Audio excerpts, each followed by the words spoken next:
오늘 우리는 원초 박순경 선생님의 탄신 100주년 그리고 서거 3주기를 맞아 원초 선생님을 우리에게 보내주시고 우리로 선생님이 배우게 하신 하나님 은혜에 감사하고자 이곳에 모였습니다. 또한 하나님 선생님을 기억하고자 모였습니다. 아울러 이 자리에서 선생님께서 생전에 출간하신 책의 개정판을 출간하게 된 것을 감사하고 싶어서 모였습니다. 이 모임을 위해서 많은 분이 힘을 모아주셨는데요.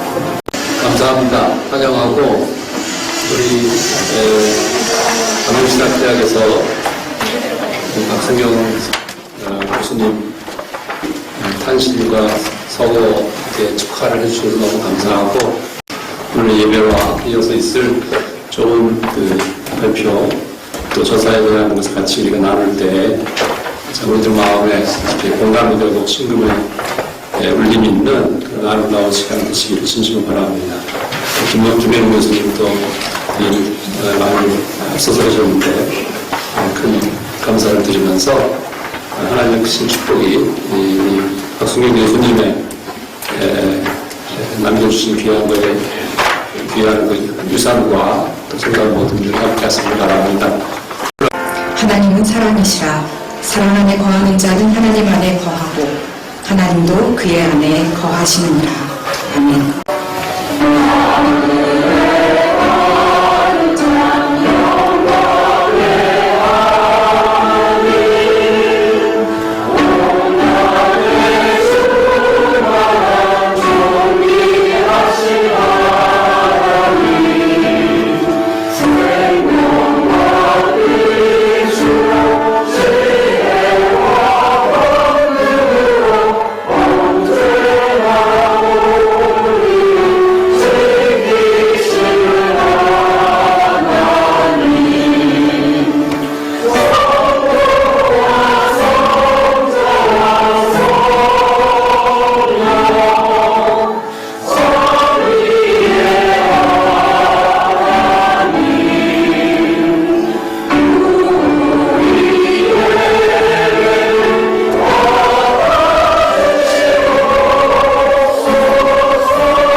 우주 만물을 창조하시고 모든 역사를 주관하시는 하나님, 모든 피조물과 역사가 당신을 시인하고 경배하고 찬양하게 하소서.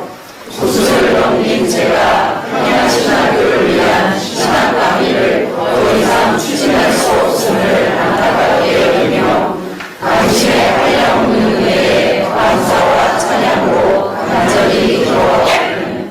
제가 못다한 평양신학원을 위한 강의를 고학들이 이어가게 하시고 성령의 능력으로 좋은 글씨를 내게 하소서. 당신의 말씀이 우리에게 굳고 좋고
오늘의 성경 말씀은 로마서 4장 16절에서 25절의 말씀입니다. 이제 박순경 교수님의 설교를 대독하겠습니다. 본문은 아브라함과 그의 아내 사라가 이미 늙어서 출산할 수 없는 현실을 들려줍니다. 그럼에도 하나님이 그에게 이삭의 탄생을 약속하시니 자신의 육체적 현실에 반하였음에도 희망으로 믿었다고 전하고 있습니다. 이 믿음과 희망에서 그가 모든 믿는 자들뿐만 아니라 많은 민족들의 아버지가 되었다는 것입니다. 사도 바울은 아브라함 족장에 대한 구약 전통을 예수 그리스도의 십자가와 부활의 빛에서 증거합니다. 즉 죽은 자를 살리시고 없는 것을 있게 하시는 하나님에 대한 신앙과 미래의 희망에 직결하고 있는 것입니다. 하나님의 약속은 미래의 구원의 성취에 초점을 둡니다. 그럼에도 아브라함의 현재적 삶의 문제, 그는 늙었고 대를 이을 자식이 없다는 거의 절망적인 현실에 결부되어 있습니다. 그래서 사도 바울은 아브라함과 사라의 늙음을 예수 그리스도의 십자가의 죽으심에 견주어 말하고 있습니다. 후손을 가질 수 없는 절망적인 현실에도 불구하고 이에 반한 희망에서 아브라함은 이삭의 탄생에 대한 하나님의 약속을 믿었고 이러한 신앙과 희망에서 그는 모든 믿는 자들의 아버지가 되었습니다. 이삭의 탄생은 없는 데서 생명을 불러일으키시는 부활의 하나님, 그리스도의 부활에 상응하는 기적입니다. 아브라함의 하나님, 이삭의 하나님, 야곱의 하나님이라는 예언 전통의 표현은 계약 신앙의 역사성과 구원사의 구체성을 나타냅니다. 이스라엘의 계약 신앙은 출애굽이란 해방의 원천이 됩니다. 하나님의 약속과 아브라함의 믿음과 희망은 실로 그러한 역사 변혁의 원천을 함축합니다. 이삭이라는 이름은 그가 웃는다라는 뜻입니다. 아브라함이 하나님의 약속을 들으면서 자신과 사라의 늙은 몸의 현실을 보고 웃었다고 해서 이삭이라고 불렀습니다. 이삭이라는 이름은 아브라함의 절망적인 몸의 현실에도 불구하고 익살스럽기까지 합니다. 구약의 예언 전통의 결정적인 역사적 거점은 출애굽 사건입니다. 출애굽 사건에 하나님과 이스라엘 백성의 계약이라는 신앙이 뿌리 박고 있습니다. 나는 너희의 하나님이요 너희는 내 백성이라는 선포가 그러한 신앙의 내용입니다. 계약 백성이라는 신앙은 강대한 애굽 제국의 노예가 되었던 이스라엘 백성의 해방과 가나안 땅에서의 평등한 민족국가 수립이라는 역사적 사건에 직결되어 있습니다. 예언자들은 출애굽 사건과 계약 신앙에 입각해 이스라엘 백성과 열국들의 불의와 죄된 현실에 직면하여 이들을 하나님의 정의로운 현재적 심판과 미래의 심판, 더 나아가 마지막 날의 종말적 심판대에 세우고 있습니다. 하나님의 의와 정의에 대한 복종을 촉구한 것입니다. 예언 전통은 북이스라엘 왕국과 남유다 왕국의 멸망을 하나님의 정의로운 심판이라고 선포합니다. 그럼에도 불의한 열국들과 지배 세력들의 억압으로부터 끝내 이스라엘 백성의 종말적 구원과 희망을 선포하는 것입니다. 이러한 절망적인 민족적 상황에서 예언자들은 새날, 새 이스라엘, 새 하늘과 새 땅을 미래에 투사하고 희망하는 것입니다. 주전 6세기 바벨론 시기에 이스라엘 백성의 포로기를 살던 제2 이사야를 보십시오. 이름 이상의 이 예언자는 절망에 빠진 포로 이스라엘 백성에게 창조자 하나님의 주권과 이스라엘 백성의 구원 계획, 이 백성의 숙제적 고난을 통한 열국으로부터의 구원을 열어주고 있습니다. 그는 말합니다. 내 백성을 위로하라. 내 백성을 위로하라. 제2 이사야는 비록 불의하고 죄 많은 이스라엘 백성이지만 세상 죄를 짊어지고 죽을 수밖에 없다는 대속을 선포하고 있습니다. 바로 고난의 종 혹은 야훼 하나님의 종의 노래인 것입니다. 죽임을 당하는 고난의 종이 바로 궁극적인 종말적 새 미래를 열어준다는 것입니다. 이 예언자를 가리켜 한 구약학자는 시인의 상상력이 아주 강했으므로 오히려 그는 억눌린 현실보다는 장엄한 미래에서 살고 있었다라고 말합니다. 제2이사야의 고난의 종은 신약 성경의 복음서들에 있어서 예수 그리스도를 가리키는 예언의 표상으로 새롭게 선포됩니다. 고난의 종은 이스라엘 백성의 현실이기도 하지만 미래의 시적 표상입니다. 아브라함이 모든 믿는 자들의 아버지라는 사도 바울의 선포는 아브라함의 신앙과 희망이 예수 그리스도에게서 성취되었다는 신앙에서 가능합니다.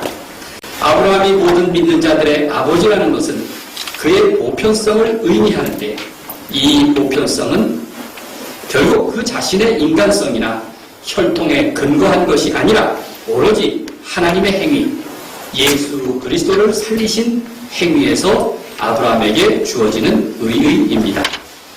예수 그리스도의 십자가와 부활에서 아브라함의 믿음과 희망은 모든 믿는 자들의 시원이 됩니다.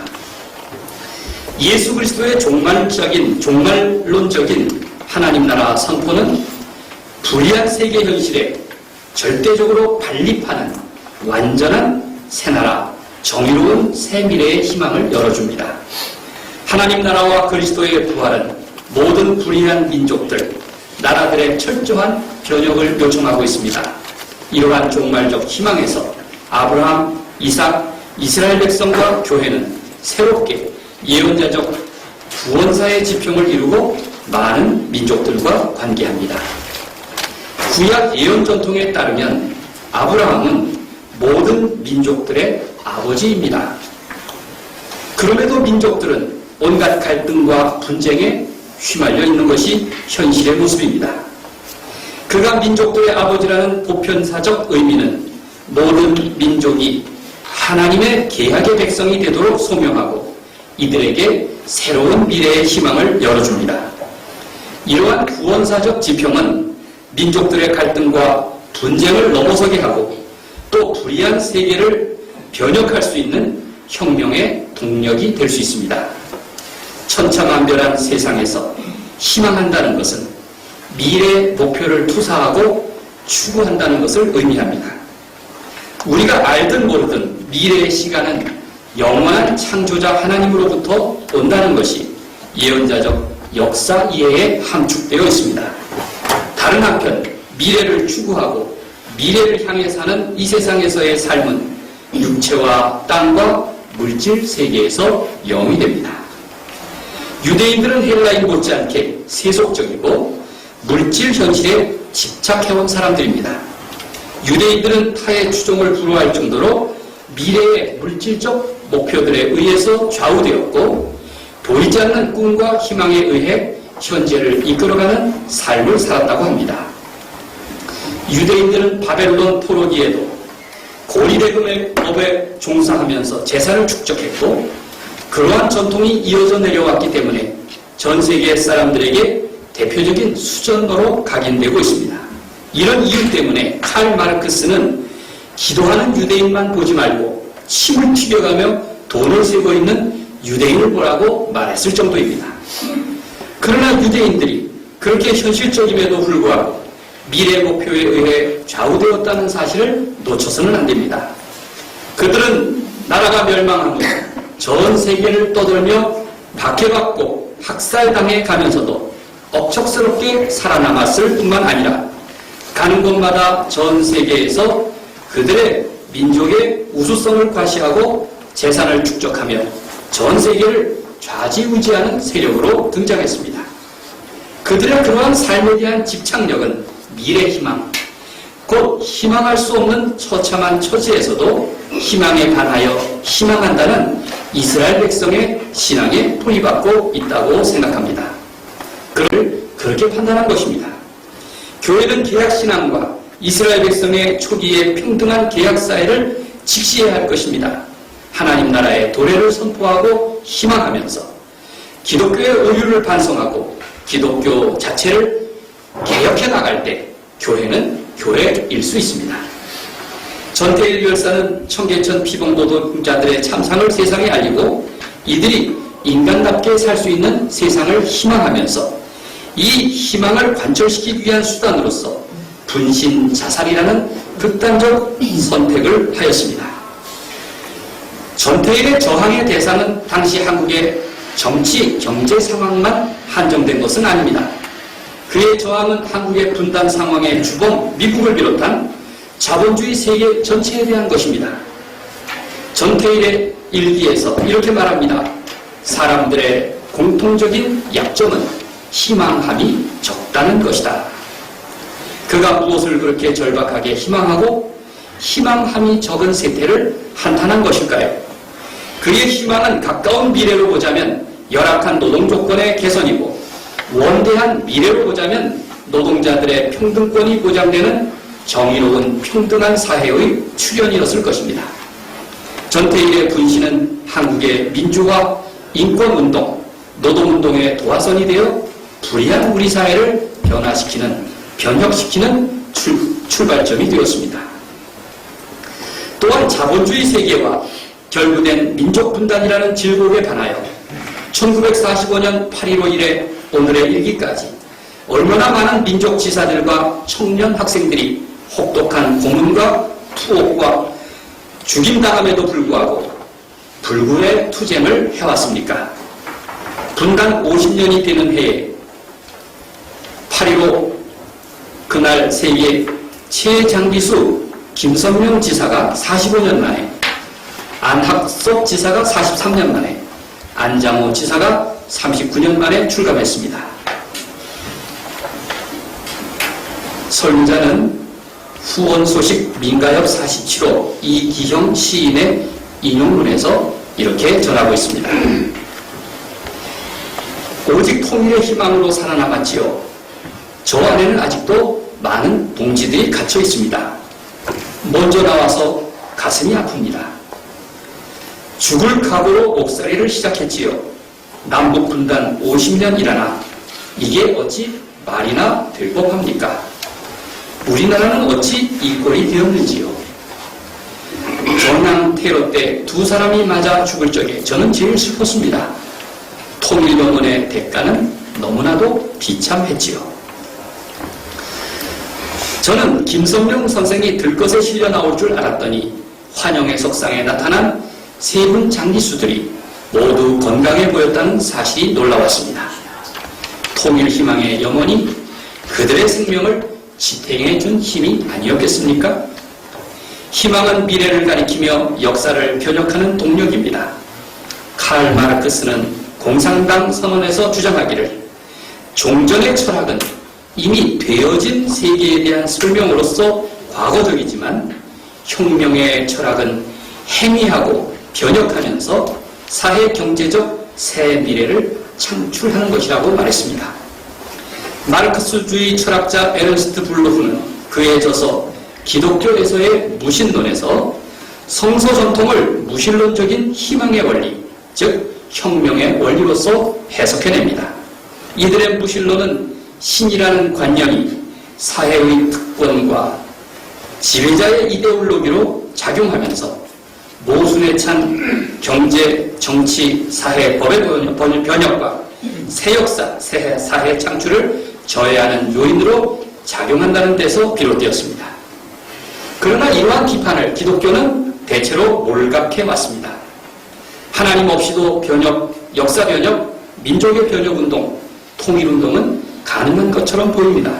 그러나 무신론 철학자이든 민족운동가이든 하나님 없이 삶을 설계하고 희망하는 사람들이든 우리가 알든 모르든 희망하고 변혁하고 새 미래를 추구한다는 것은 시간이 주어지지 않고는 역사와 삶을 이끌어 나갈 수 없을 것입니다.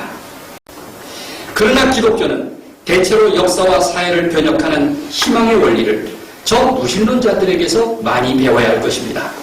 기독교는 자본주의 세계 안에 동화되어 이것을 넘어서는 성서 전통의 희망의 원리를 대체로 도외시해왔기 때문입니다. 기독교는 이제 새롭게 태어나야 합니다. 이스라엘 백성의 초기 개약 사회의 의미, 예언 전통, 예수 그리스도의 십자가와 부활 사건, 하나님 나라의 의미, 민족의 문제를 새롭게 파악하고 민족과 세계를 위하여 새로워져야 합니다. 그렇지 않으면 세계의 희망의 원천을 교회는 결코 올바르게 증언할 수 없습니다. 희망할 수 없는 상황에서도 희망을 품는, 희망을 거슬러 희망하는 우리 모두가 되도록 하나님께서 굳건히 붙들어 주시기를 간절히 소망합니다.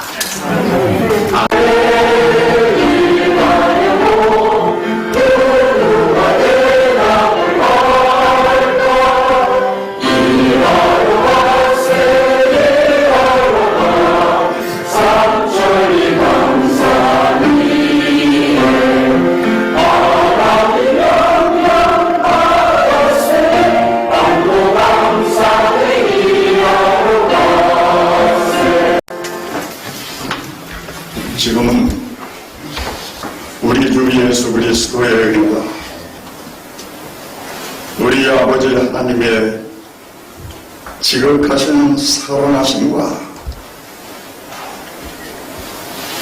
지금 이 시간에 우리의 가슴 은밀한 곳에 찾아오셔서 원초 박순경 선생은 민족 통일을 크리스천의 시대적 사명으로 끌어안고 혁명적 삶을 살아냈단다. 민족은 하나, 한쪽이 멀어지면 더 가까이 다가가 증오하면 더 큰 사랑으로 끌어안아라. 민족과 인류를 하나임을 깨우쳐주시는 성령님의 소통하심이 닭의 목을 비틀어도 새벽을 온다는 희망을 가지고 민족 통일의 일꾼으로 오늘을 살려 떨치고 일어선 이 자리에 참여한 당신의 모든 백성들, 우리 박순경 선생님을 추모하는 모든 이들과 그리고 이 땅의 통일을 위해 살아가는 모든 사람들과 통일의 그날까지 함께해 주시기를 간절히 축원하옵나이다. 아멘.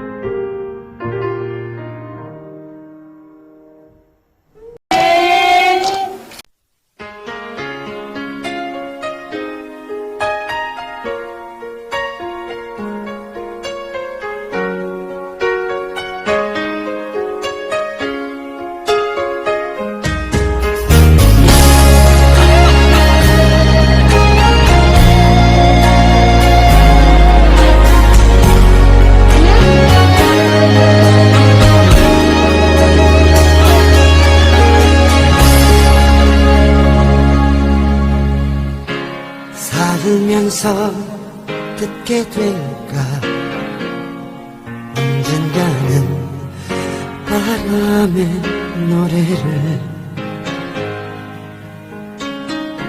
세월 가면 그때는 알게 될까 꽃이 지는 이유를 나를 떠난 사람들과 만나게 될 또 다른 사람들 스쳐가는 인연과 그리움은 어느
다른 사람들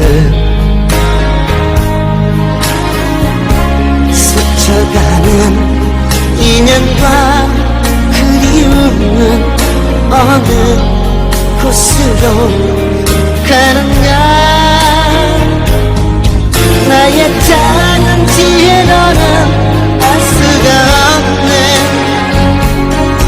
내가 아는 건 살아가는 방법뿐이야 돌아가는 실패와 고뇌의 시간이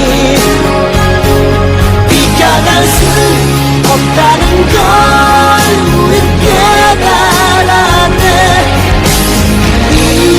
이제 그 해답이 사랑이라면 나는 이 세상 모든 것들을 사랑하겠네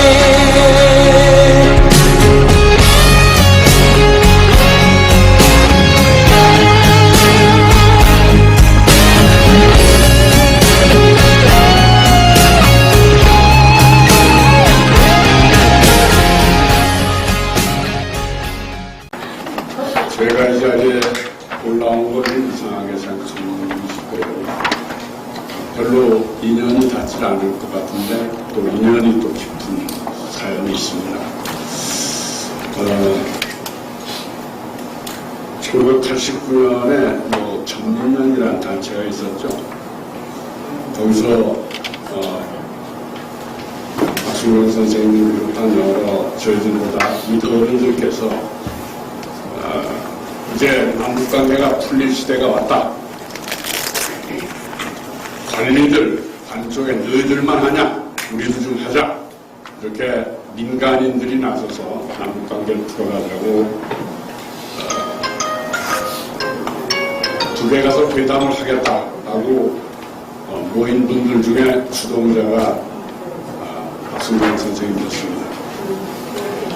저도 그때 그 일에 관여를 하고 그래서 박 선생님이 부르시면 반드시 가야 되는 걸로 알고 그랬습니다. 그러다 보니까 마치 제 돌아가신 어머님들 모시는 듯한 그런 마음으로 박 선생님을 모시게 됐습니다.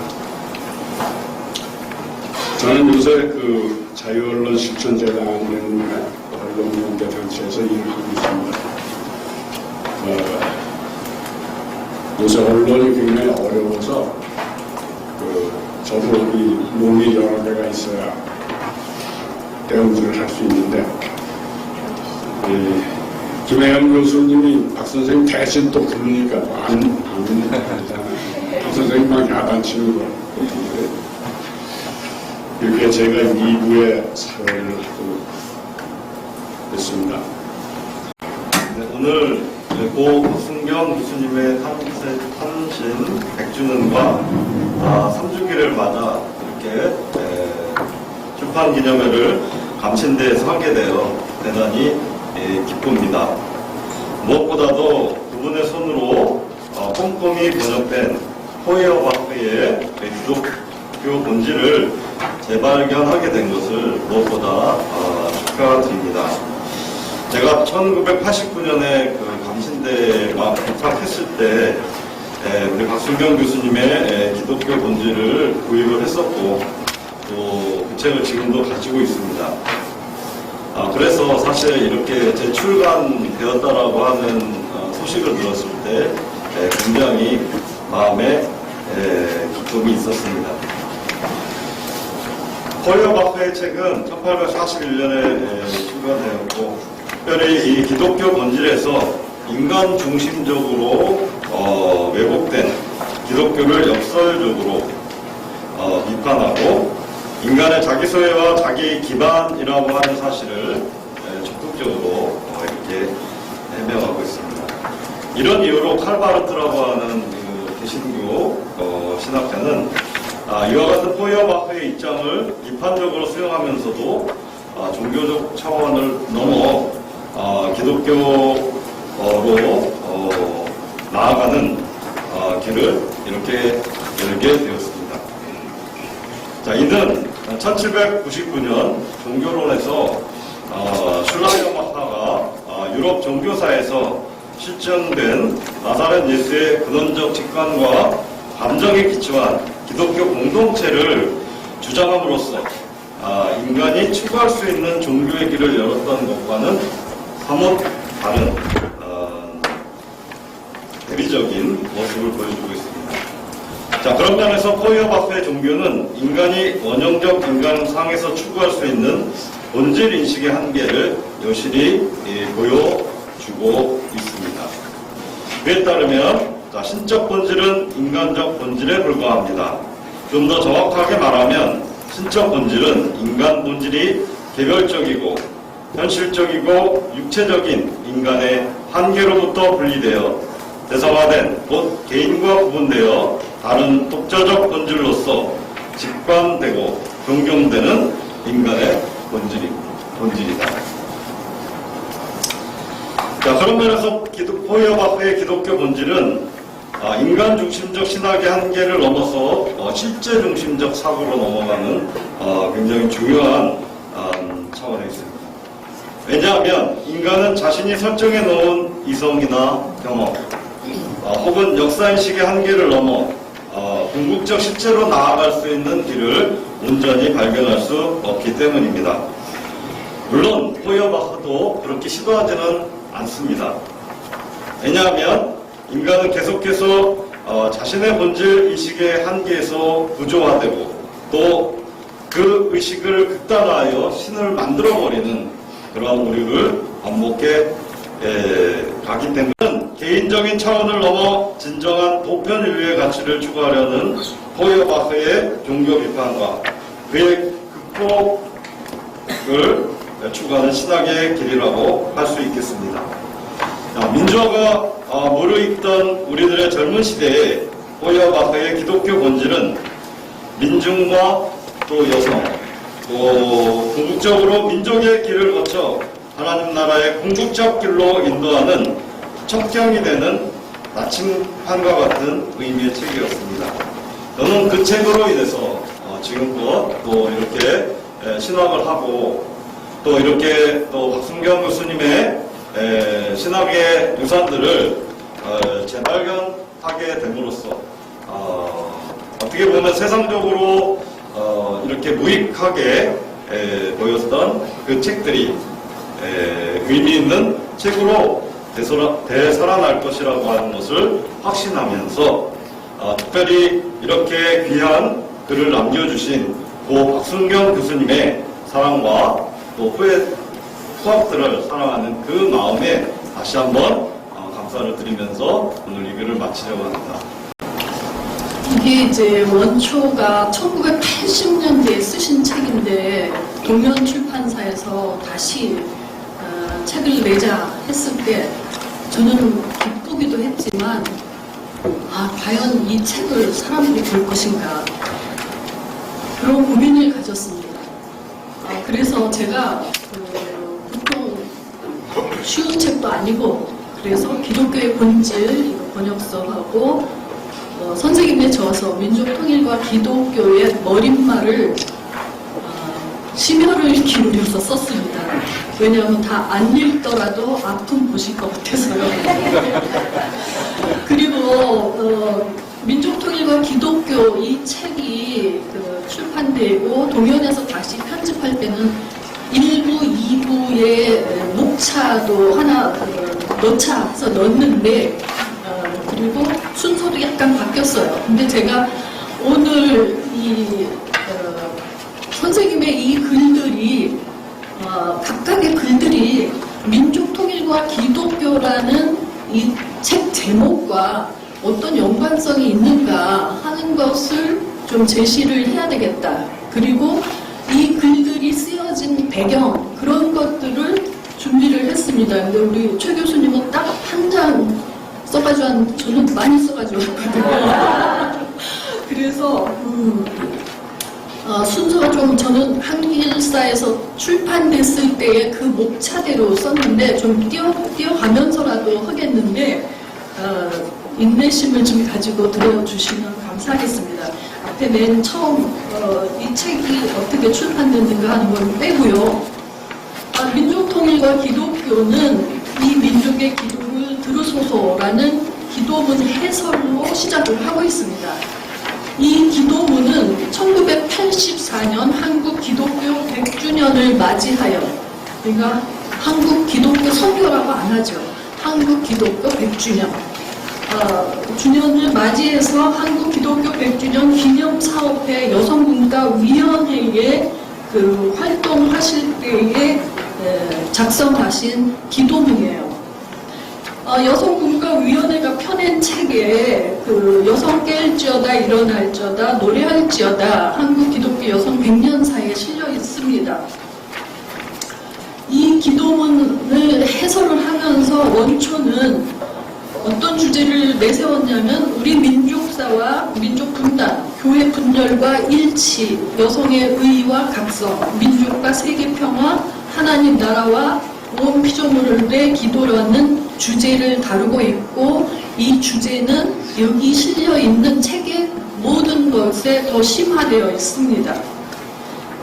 이 책의 머리말에서 원초는 밝히고 있는데 1940년대 감신회에서 신학 공부를 하고 그때부터 한민족과 기독교의 연관성에 대해서 어떤 해답을 추구했다는 거예요. 특히 피억압 식민지 고난의 민족의 고난과 우리 민족의 고난과 민족 분단 상황이 기독교와 어떤 연관성을 가지고 있는가 하는 것을 늘 생각했는데 신학 공부라는 긴 세월 동안 그리고 이제 신학 교수직을 수행하다 보니 그 부분을 계속 추구하지 못하고 있다가 1972년 7.4 남북 공동선언이 발표되면서 내가 이런 문제를 더 이상 이렇게 지연시켜서는 안 되겠다 하면서 엄청나게 이제 내가 이 민족 문제를 다뤄야겠다. 여기서부터 시작했다는 거예요. 그래서 한국 신학교의 전환 이런 것을 결심하고 한국 신학의 일환으로서 통일 신학을 제창하기 시작했는데 이 책에서는 민족 통일과 기독교, 하나님 나라와 민족의 미래 이런 식으로 말씀을 하셨지 통일 신학이라는 주제를 내세우지 않으셨다는 거죠. 자, 어쨌든 이 책은 당신의 통일 신학을 전면에 내세우게 되는 통일 신학의 신호탄이라고 할 수 있습니다. 그리고 한국 민족과 기독교의 문제, 민족 분단을 넘어서는 길, 이 글은 84년 6월 기독교 대한 감리회 100주년 기념 국제대회에서 행한 강연입니다. 이 글에서 원초는 한국에서의 기독교 선교와 한국 교회사에서 기독교가 얼마나 어떻게 민족 분단에 이바지했는가, 그리고 한국 기독교의 전반적인 참회를 촉구하는 그런 의도를 가지고 썼다는 것을 밝히고 있습니다. 그 다음에는 한국 민족과 기독교 선교의 문제를 다루고 있습니다. 이 글은 아까 말씀드린 여성 깰지어다 일어날지어다 노래할지어다 여기에 실린 글입니다. 그리고 한민족의 신학이라는 글이 있는데 이 글에서 한민족의 신학이라는 표현을 처음 사용한다고 말씀하십니다. 그래서 민족 혹은 민족주의라는 용어, 개념이 맹목적인 배회주의와 구별하지 않고 마치 시대착오적 유산으로 규정되거나 심지어는 수구적인 것으로 치부하는 그 경향이 있는데도 불구하고 당신은 한민족이라는 민족이라는 주제를 가지고 글을 쓰고 있습니다. 민족이라는 그 개념에 대한 아주 학계의 논란이 엄청나거든요. 민족이 유구한 전통을 지닌 것이라는 그게 전통적인 민족 개념인데 그 견해는 이제 근대주의에 의해서 반격을 당해요. 그래서 그 근대주의는 프랑스 혁명과 같은 국민혁명과 자본주의 지구적 확산의 산물이다. 이런 그 근대주의적인 민족 개념에 의해서 전통적인 민족 개념이 굉장히 비판받고 있었어요. 그런데 당신은 민족이라는 걸 들고 나오니까 이제 그럼에도 불구하고 왜 민족이라는 걸 들고 나올 수밖에 없었는가 하는 거예요.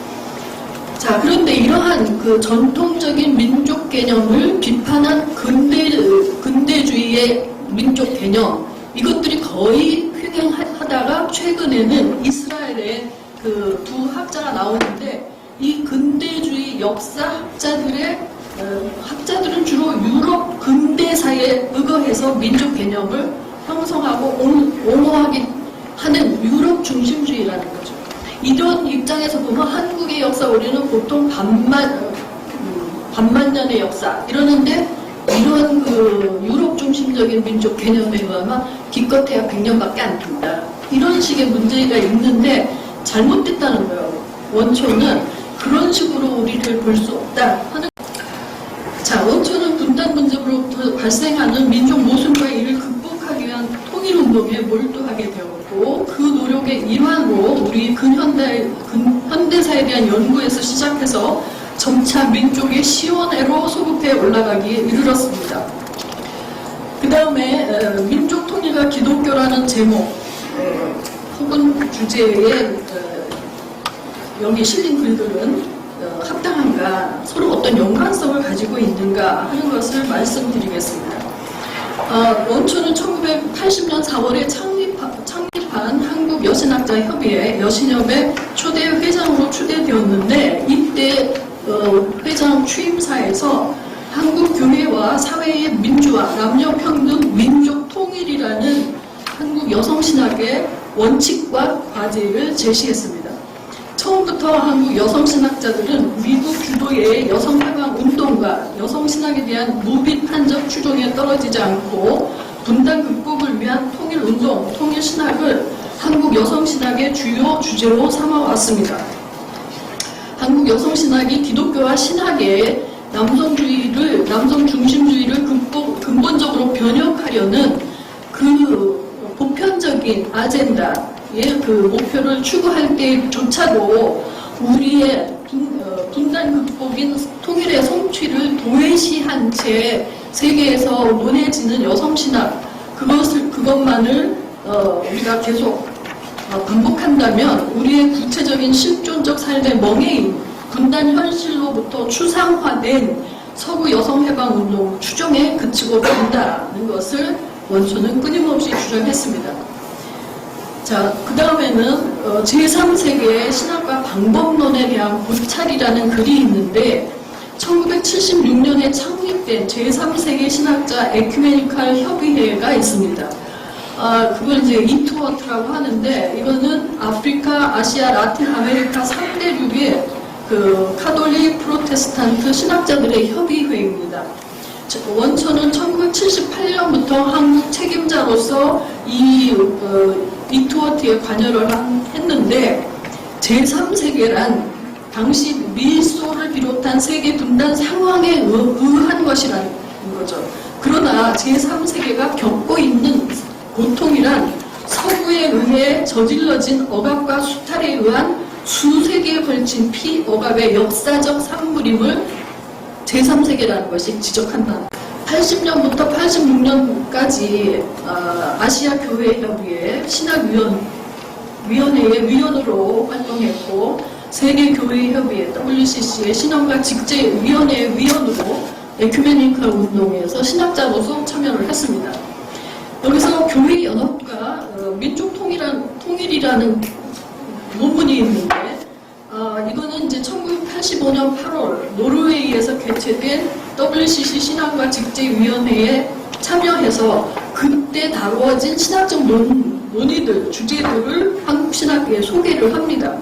근데 보통 이제 국제회의 갔다 오면 그냥 참가하는 걸로 끝난다든지 거기서 논해진 걸로만 끝나는데, 이제 원초는 이러한 국제 대회의 신학 논의들을 다 소개하고 언제든지 우리 민족의 문제, 통일 문제를 어떻게 할 거냐, 교회 연합이라고 하면서 우리 민족 통일 문제는 어때야 하는가 하는 것들을 쭉 다뤘습니다. 제가 여기는 이제 뭐 WCC의 주요 주제들을 설명을 했지만 그건 나중에 읽어보시면 되는데, 어쨌든 그러한 교회 연합의 또 신학적 주제들도 그냥 그거는 그거고 우리의 분단 통일은 또 별개로 이렇게 살아서는 안 된다는 거죠. 좀 넘어가겠습니다. 기독교와 타종교에 대한 것들도 늘 아주 제가 많이 썼습니다. 여기에. 아주 목숨 걸다시피 썼습니다.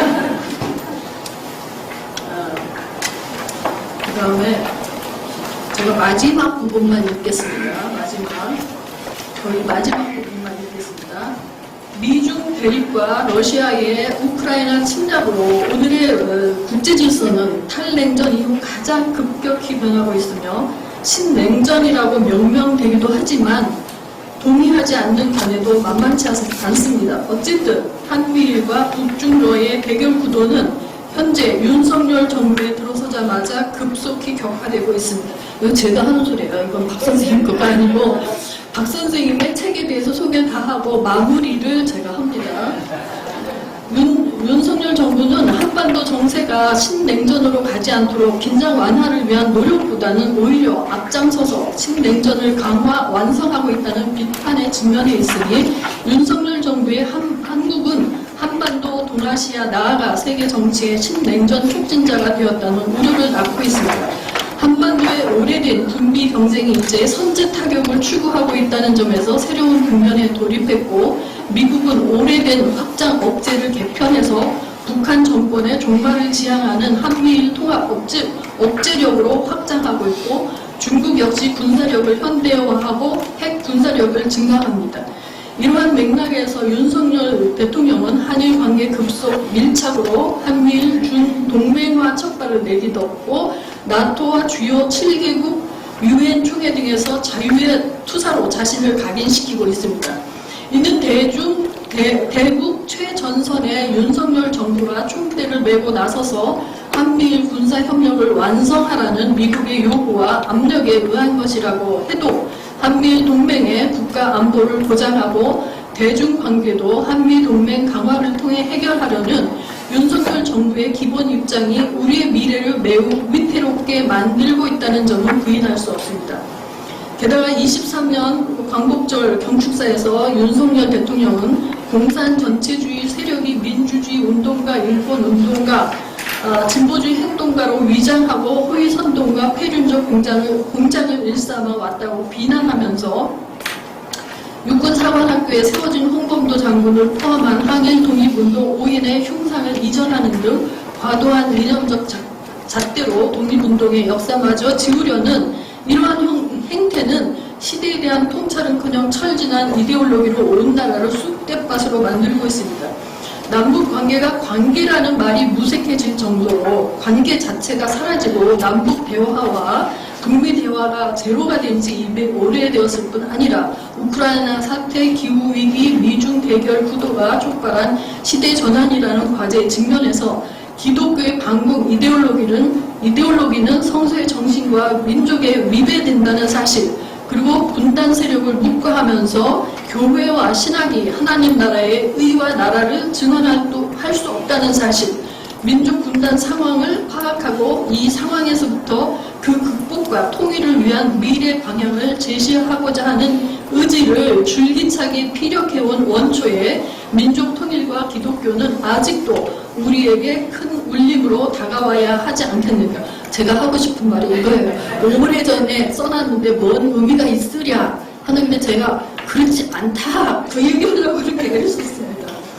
만에 하나라도 한미일과 북중러의 대결 구도로 인해 이 땅에서 발발할 수도 있는 전쟁을 저지하고 우리의 통일 염원을 되살려내야 하는 임무가 우리에게 주어져 있음을 생각할 때 이 86년에 출판된 원초의 민족통일과 기독교의 증복한 형식으로 23년에 재소환되는 것은 충분한 이유가 될 것입니다.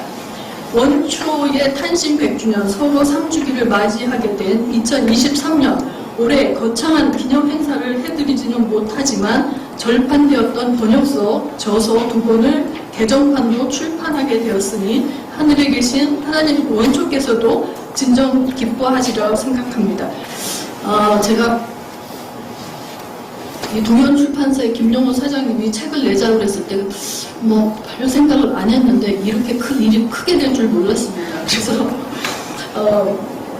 그래도 뭔가 의미 있게 옛날에 출판된 것이지만 지금도 유효하다. 그리고 지금 북과 남이 굉장히 관계가 안 좋기 때문에 무슨 통일이냐, 통일신학이 뭐 이제 다 지나간 것이다. 그럴 수 없다. 그런 뜻입니다. 감사합니다. 들어가는 말로 한 2분쯤 얘기하겠습니다. 저는 홍 선생님하고 뭐 지난날 말씀을 나눴을 때 해방 전후에 그런이 겪었던 충격 뭐 이런 것을 전해들었었어요. 그럼 별로 이렇게 책에 자세히 나와 있는 건 아닌데 연세대학의 간호학 고등간호학교 거기서 공부를 하시는 동안에 그 전후에 해방 전후에 그 몽양영룡 선생의 건준 쪽하고 관계가 있으셨던 것 같아요. 그러니까 우리나라가 해방이 되리라는 걸 예상을 하고 그런 뜻있는 분들의 움직임에 그 젊은 나이에 함께 하셨죠. 그러다가 이 감신대 여기에 다니시게 되면서 해방 전국에서 이 종교계까지 포함한 여러 가지 그 좌우 갈등에 몸살을 앓으셨던 것 같습니다. 일부 다른 동료들하고 학교에서 떠날 수밖에 없었던 그런 고통을 겪으셨던 것 같아요. 그러고 맞으셨던 고통이 몽양영룡 선생의 백주의 테러로 돌아가신 일이었어요. 그것 때문에 거의 당시 젊은이들이 거의 그냥 낙담하고 분노하고 이런 걸 경험을 하셨던 것 같습니다. 그래도 공부를 더 해야 되고 여기 감신대는 돌아올 수가 없고 그래서 서울대 철학과에 진학을 하시게 됐고 그러다가 또 한 2년쯤 공부하고 났는데 6.25가 터진 거예요. 근데 자기 주변에 있는 분들은 다 부산으로 가버리고 자기는 여기 남아있을 수도 없고 어디 기댈 데도 없고 그래서 걸어서 또 부산까지 가셨다고 해요.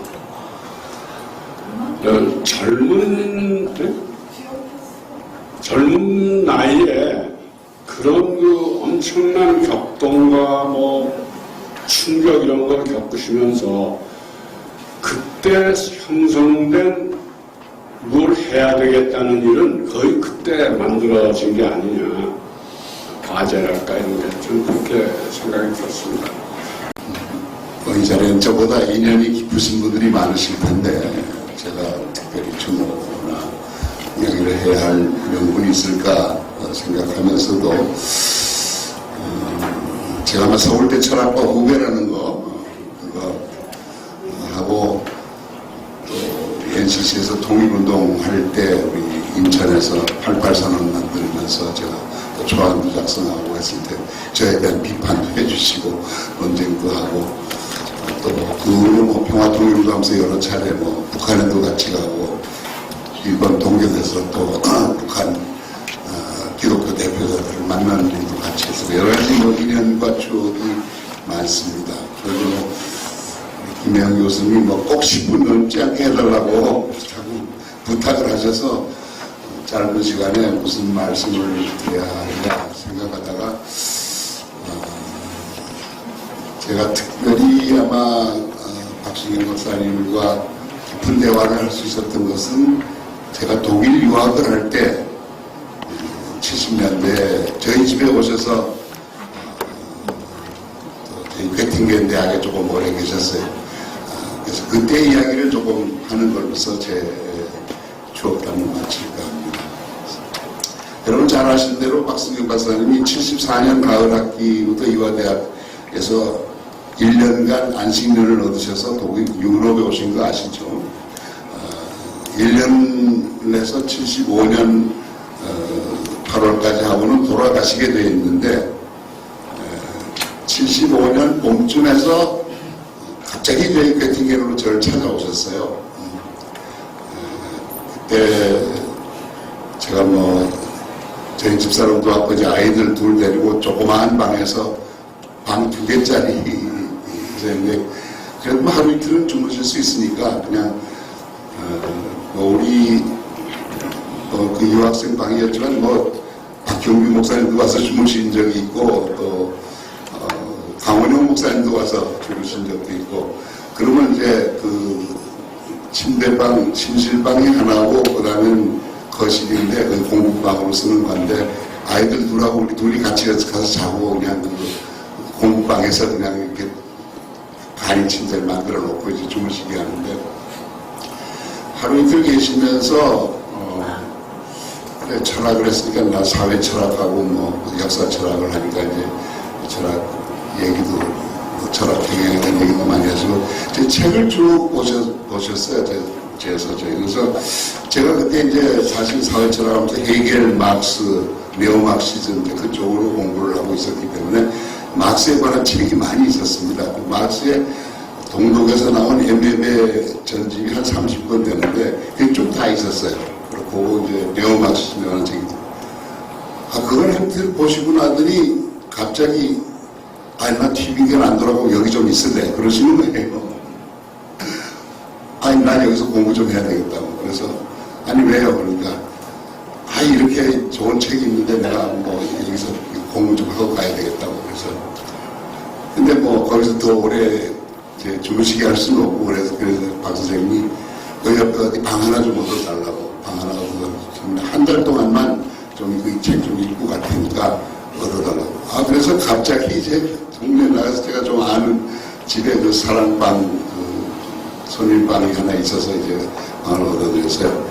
한 달 동안 머무시면서 제 책을 몇 권 갖다가 읽고서는 이제 된장국이라도 잡수시라고 좀 오시라고 계속 그래도 안 오세요. 그냥 독일빵 잡수시고 그러면서 그냥 밤낮 공부만 하시는 거예요. 그래서 몇 번 오시긴 했지만은 한 달 뒤에 이제 그 책을 도로 갖다 줬는데, 이제 특히 이제 그 막스 엥겔스 전집의 3권이 그 돌체 이데올로기가 있는 거거든요. 그게 1846년 봄에 쓴 건데, 이제 48년에 공산당 선언이 나왔으니까 그거 전이고 44년에 그 경제철학 수고 파리 2절 만스크립트고, 그 사이에 철학에 관한 그 막스의 책, 그때 하일리게 파밀리라든가 프루동의 철학의 빌건이라든가 이고 그 사이에 나온 돌체 이데올로기인데, 거기에 주 내용이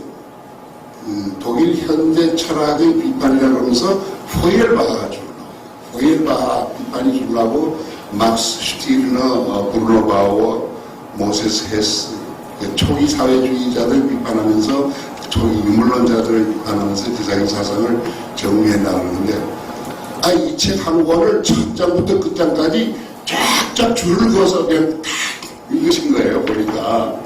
그리고 그것만 하면 좋은데 옆에다가 전부 썼어서 이건 너무나 훌륭한 말이군.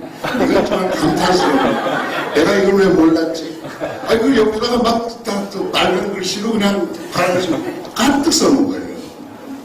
그래서 남의 책에다가 줄가를 치고 막 그냥 노트를 달고 들고 그 3권 한 권 만들고, 선생님 이거 제 책에다 이렇게 해놓으면 어떡해요? 이거 가지고 가세요. 아주 그냥 제가 또 살 테니까. 못 가져가. 가져갔다가 정보에 뺏기게 돼 있어. 그래서 못 가져가니까 그냥 잘 보관해도 그러시더라고요. 그래서 그러고 이제 가져가셔서 제가 나중에 갖다 드리죠. 그렇고 우선 떠나셨는데, 그 다음에 이제 저에게 편지가 몇 통이 왔어요. 제가 박 선생님이 너무 깨알같이 정성스럽게 편지를 쓰시는 분이라서 이 버릴 수가 없어요. 제가 지금 50년을 지금 이 편지를 간직하고 있는데, 그래서 75년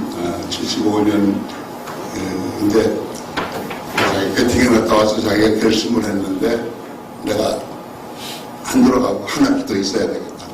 그래서 내가 신청을 해서 한 학기에서 TEF다 해서 장학금이 나오면은 내가 또 베를린에 가서 내가 좀 골비처 얘기를 많이 했거든요. 그래서 골비처 근데 가서 정말 기독교와 사회주의 문제 공부하고 가겠다고 그러시더라고요. 그래서 글쎄 그게 잘 될까 그랬는데 나중에 보니까 이제 편지에 이게 보니까 왔어요. 그래서 한 학기 연장이 돼가지고 75년 가을 학기에서 76년 3월까지 계시다가 이제 돌아가신 거예요. 1년 반을 계시면서 가셨는데 우리 김영 선생님의 그 논문에도 많이 나온다만 박 선생님의 그 사상과 글이 75, 6년을 통해 가지고 확 전환이 됐죠.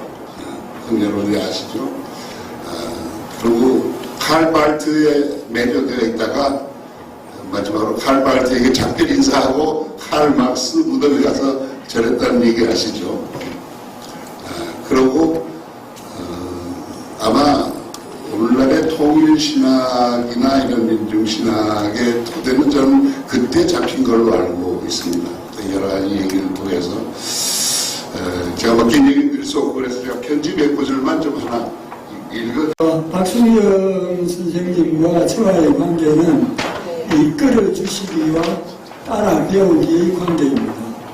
학문적으로나 또 사회활동이라는 측면에서 항상 박 선생님은 저를 이끌어 주셨고 또 기대는 미치지만도 따라 배우려고 노력을 해왔고 그건 지금까지도 계속되는 것 같습니다. 근데 저는 사회학이 전공입니다.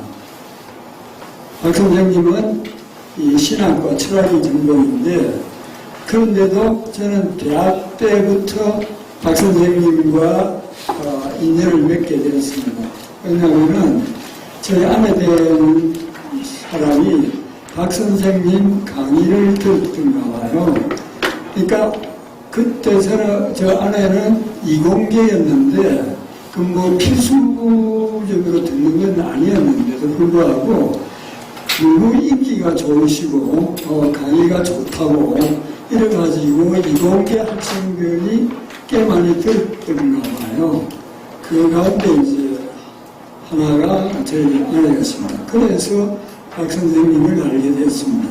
근데 대학교 선생님을 만났을 때 저는 대학생이었으니까 대학생이 대학 교수를 볼 때는 막 근엄하고 쉽게 접근하지 못하는 그런 고한 분이다 이런 이미지만 가지고 있어가지고 제가 굉장히 긴장을 했죠. 근데 처음 만나 뵈니까 너무나도 온화하시고 자상하시고 말 문턱을 굉장히 낮추어서 이야기를 이렇게 풀어나가시고 저한테 이야기를 시키시고 그러더라고요. 아, 교수가 되려면 저렇게 돼야 되겠구나. 나도 앞으로 교수가 되면은 저런 모습의 교수가 돼야지 하는 그런 생각을 했습니다. 그 이후 이제 지속해서 관계를 유지했는데, 가끔씩 선생님을 배우면은 아까 조용필 노래가 나오는데 제가 그때 옛날에는 김민기 노래를 그렇게 좋아하셨던 것 같아요. 어쨌든 저는 그때 김민기 노래를 그 김혜영 선생님이 하고 그 정릉에 사실 때인데 저희들이 또 그쪽에 따라가서 같은 아파트에 살았기 때문에 자주 들렸는데 김민기 노래를 계속 저는 들었습니다. 문제의식이 거기에도 역시 되어있구나 하는 것을 이제 절감하게 되었습니다. 제가 이끌어주시고 저는 따라 배우기 관계가 몇 가지 계기가 있었습니다. 이 첫 번째 계기는 제가 학위 논문을 끝내고 이제 돌아왔을 때입니다. 근데 선생님께 저 논문에 대해서 설명을 했죠. 저 논문은 토지개혁인데요. 북조선의 토지개혁은 혁명적 토지개혁이었다. 그 다음에 남한의 토지개혁은 개혁적 토지개혁이다. 근데 필리핀의 토지개혁은 허구적 토지개혁이다. 이 세 나라는 아니죠. 이 비교였습니다. 그러면 왜 북은 혁명적 토지개혁에 성공했느냐? 그거는 사회 전체가 혁명적이었기 때문에 성공할 수 있었다. 그리고 결정적인 요인은 미국의 점령이 없었기 때문에 사회 전체의 동력에 의해서 혁명적 토지개혁은 자연스럽게 이룩하게 되었다라는 거죠. 그런데 남한은 왜 혁명적 토지개혁에 실패했느냐? 미국이 점령을 했기 때문에 실패한 거죠. 그렇지만도 혁명적 열기는 굉장했으니까 개혁적 토지개혁을 안 하면 정권이 지탱을 할 수 없었기 때문에 개혁적 토지개혁을 했다. 그런데 필리핀도 역시 그런 혁명적 분위기였어요. 그런데도 불구하고 개혁적도 아니고 허구적으로 끝났다. 이 왜 그러냐? 미국이 50년 동안 필리핀을 식민지 지배를 해가지고 그 상류층에다가 자기 앞쟁이들을 다 싣고 나간 거예요. 그래서 결국은 실패하고 말았죠. 그러니까 저희 논문이 미국에 대한 비판적 인식, 북에 대한 민족적 인식, 그 다음 제3세계에 대한 동료적 인식, 이 세 가지가 아마 서로 결합되어 있기 때문에 그래서 그런지 선생님이 좋아하셨습니다. 그리고는 이 진보적인 학문 분야에 저를 이끌어 주셨고 그것은 뭐 끝까지 지속이 되었고 저한테 채찍질을 주셨습니다. 그 다음에 사회활동적인 측면에서 또 저를 이끌어 주셨는데 그 계기는 선생님께서 주체사상 발언을 통해서 옥살이를 하셨잖아요. 제가 그때 뭐 토론회라든지 집회라든지 참석도 하셨지만도 재판장에서 선생님의 모습을 보니까 너무나도 당당한 거예요. 그래서 제가 저도 이게 뭐 전공이 뻔해서 옥살이를 아마 하게 될 텐데 그때 박 선생님처럼 저렇게 좀 당당하게 대처해야 되겠다 하는 생각을 굳혔습니다. 그러면서 이쪽 통일운동 진영으로 이끌어 주셨고 그건 특히 이제 지금까지도 평화와 통일을 여는 사람들 이쪽도 박 선생님이 이끌어 주셔서 제가 여기에 적극적으로 참여를 하고 지금까지도 이제 계속 하고 있습니다. 오늘 저의 저됨, 나의 나됨, 오늘 이 자리에 있기까지 사실 박순경 선생님이 굉장한 영향을 미치셨고 저는 그 선생님과의 그 만남을 이렇게 회고하면서 오늘 이 자리에 정말 여기 함께 계시겠지라는 생각으로 제가 세 가지 관점에서 선생님과의 그 인연을 또 신학을 또 회고하고자 하는 마음으로 좀 준비를 했는데요. 열심히 썼지만 이제 던지고 제가 이렇게 편하게 이렇게 막 얘기하겠습니다. 제가 39년 전에 선생님을 처음 만난 게 대학 강의실인데요. 지금 이런 책이 발간 2개의 책이 나온 걸 보니까 민족통일과 기독교는 84년에 쓰셨고 그 기독교의 본질은 82년에 책이 나왔는데 제가 딱 그때 선생님을 뵙고 선생님한테 너무 반해갖고 그 수려한 용어와 그 열정적인 그 에토스가 있는 말씀과 강의에 반해갖고 저는 이제 선생님한테 졸업 때 이제 뭘 할 거냐고 물어보셔서 제가 선생님의 신학의 이제 신학과 신앙의 경도에서 저는 칼 마르트의 소울메이트인 쿠폰 크리스바움이 노국 비서로 일하다가 이제 신학자가 된 그런 얘기를 강의 시간에 많이 하셔갖고 선생님 저는 선생님 폰 크리스바움처럼 노국 비서로 신학 공부하고 싶습니다 라고 그랬더니 선생님께서 물끄러미 쳐다보시더니 남자친구 있지? 결혼도 해야지? 애도 낳아야지? 그러시면서 너같이 살려고 하는 사람이 네 선배 언니 중에 이미 있어. 오늘 말씀을 해주신 도경 김애영 교수님 선배가 있단다 그러면서 너는 네 갈 길 가라 그러시더라고요. 그러는데 우리 이제 그 이후로 저는 너무 실망해갖고 저는 진짜 선생님 비서로 신학 공부하고 싶었는데 이제 말씀을 듣고 저는 그 당시에는 이제 우리 김혜영 교수님이 저희 시험지도 채점해주고 뭐 이렇게 하는 거를 몰랐어요. 사실 그때 조교로 계셨으니까. 근데 제가 그 말을 듣고 나중에 이제 향림교회에서 통신학회에서 이제 우리 선배님을 뵙고 선생님하고 이제 만나서 제가 선생님의 그 말하자면 딸 같은 제자인데 딸 같은 그래서 우리 김혜영 선생님을 꼭 뭐라 그러냐면은 저한테 지칭할 때 언니가 말이야 언니가 이렇게 얘기했는데 언니가 제가 인사를 가려고 그러면 언니가 오라 그럴 때 와 이런 식으로 말씀을 하시더라고요. 그래서 선생님이 우리를 정말 결혼 안 하셨잖아요. 정말 하나님의 가족으로 생각하시는구나. 그래서 저는 도경 김혜영 교수님을 저보다 10년 선배이신데 언니라고 부르고 선생님한테 엄마 같은 이런 마음으로 이제 이제 서거 3주기 장례식을 마치고 또 1주기 때 하나님 혁명의 열망자라는 책으로 이제 또 출판 기념회를 하면서 제가 거기다가 이제 선생님과의 이야기를 썼습니다. 근데 거기에 이제 늘 말씀하셨던 선생님이 강의실에서 저희한테 가르쳐 주신 게 신학은 교회에 봉사하는 학문이다. 칼 바르트가 한 말이죠. 항상 교회에 가서 일해야 되고 그 교회에 가서 여성들은 인간 해방과 여성 해방을 위해서 지도자가 되어야 한다. 그래서 꼭 지도자가 되어야 하고 그 두 가지의 의제를 가지고 민족 통일에 노력을 해야 된다.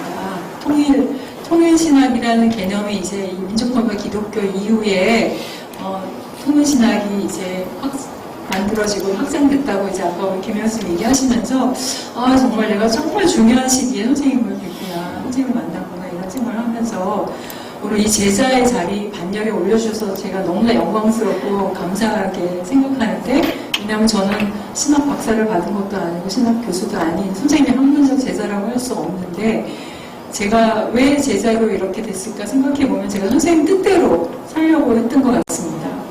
교회 여성 통일이라는 이 세 가지 관점에서 저는 이제 네 갈 길 가라고 해서 제가 그러면은 내가 교회를 해야 되겠구나 라고 해서 제가 한신대 MDB를 가서 목사가 되려고 이제 한신대 MDB를 입학을 해서 민축교회를 한동안 삼양동 달동네에서 했었고요. 그리고 나서 거기서 한 10년 하다가 먹물이어갖고 이게 가난한 민중하고 사는 게 보통 쉬운 일이 아닙니다. 그래서 결국은 또 내 갈 길이 이게 아닌 것 같구나라는 생각을 하면서 제가 이제 산을 내려와서 시민운동에 이제 합류를 하게 되었습니다.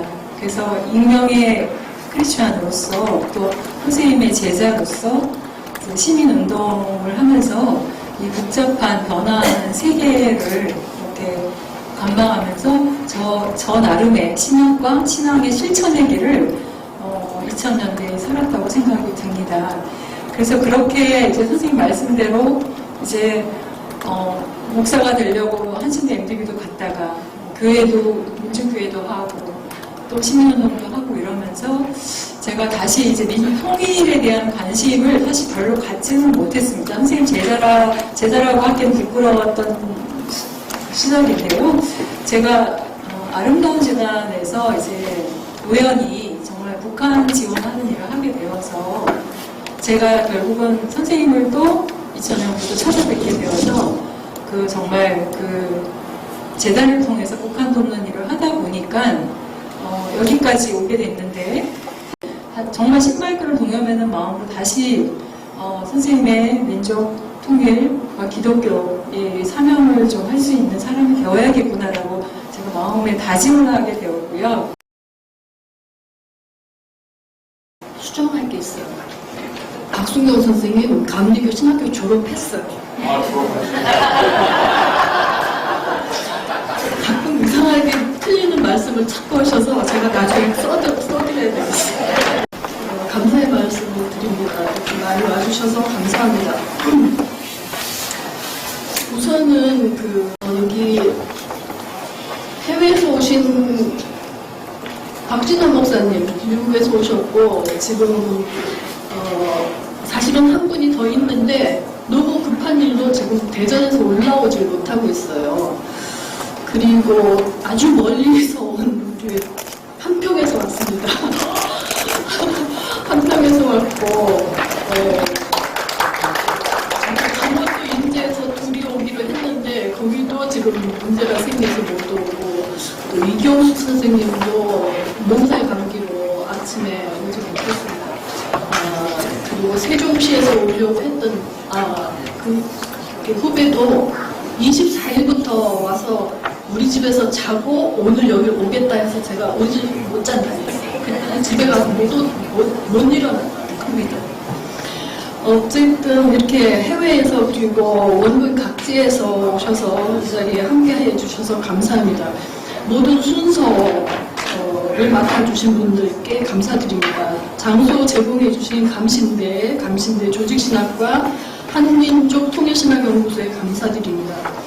그리고 절판된 원초의 역서 저서 증거판을 출판해 주신 동현출판사 김명호 사장님과 실무단님께 감사드립니다. 원초 탄신 100주년 서거 3주기 출판 기념회를 위해서 이렇게 참석해 주신 모든 분들 탄신 100주년이라고 그것만 할 수도 없고 서거 3주기라고 할 수도 없고 출판 기념 그냥 다 함께 했습니다.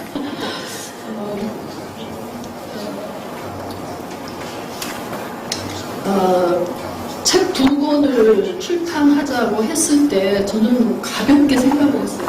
이게 보통 일이 아니구나 이랬는데 그래서 제가 출판 기념회 책 2권을 가지고 이렇게 보십시오 하나는 굉장히 부담되고 민폐라고 생각을 해서 그냥 책만 출판하고 끝낼까 이렇게까지 생각을 했는데 그러지를 못했어요. 그래서 저를 몰아세워서 이런 거 해야 된다 하는 친구가 여기 있습니다.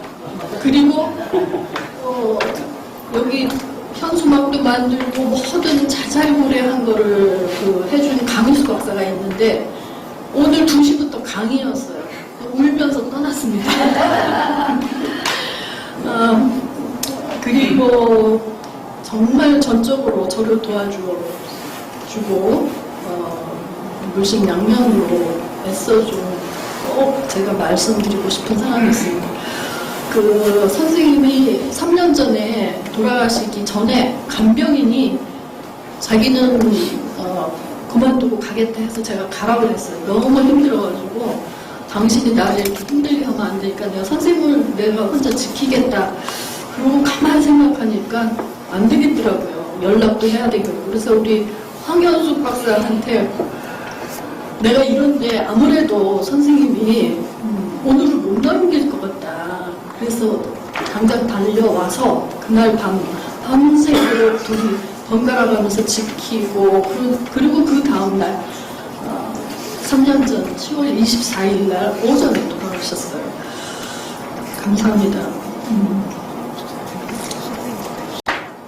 이렇게 도와주지 않았으면 할 수가 없었죠. 그래서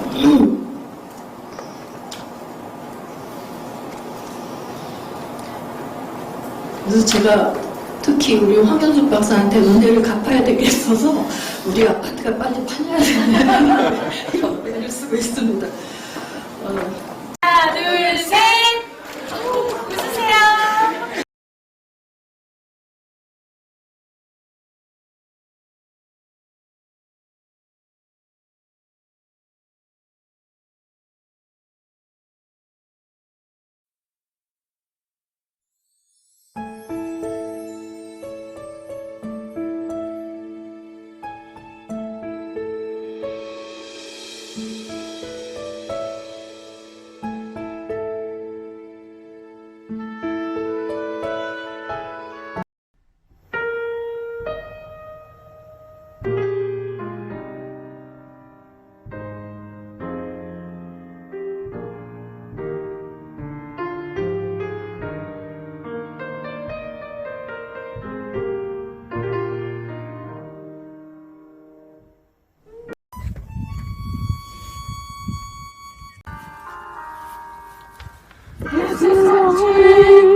지금도 살아서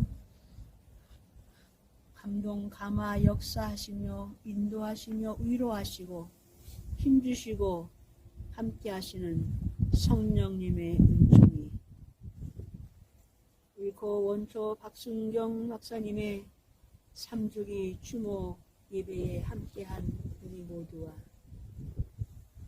우리 원초 박순경 선생님을 사랑하고 존경하는 모든 사람들과 또 원초께서 바라고 원하시고 참 준 백성과 이 민족, 이 땅 위에 지금부터 영원히 함께 하시기를 간절히 축원하옵나이다.